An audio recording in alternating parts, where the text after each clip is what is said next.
Baera muna, yung bundok. Tapos, kabila noon, France na. Kasi layo-layo, grabe ang layo. Nakarating na doon. Kabila, no, France, Lourdes.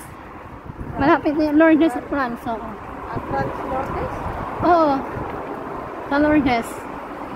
Malapit sa France na yun daw eh.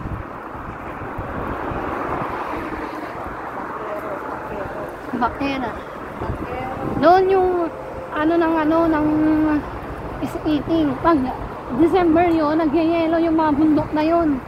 Yung nakita mo yung profile ni Azul, yung mga ilog doon, yung mga bato, doon yan. Pag winter yan, yelo yan lahat. Nandun kami nung July, ngayon, July nandun kami.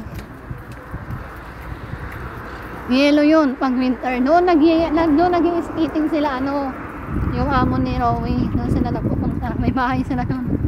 May bahay sila? Oo, may bahay.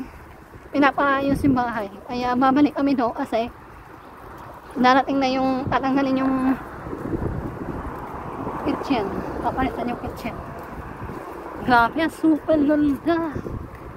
So, yun daw ang super sikat na skating. Kasi meron mo yung bundok.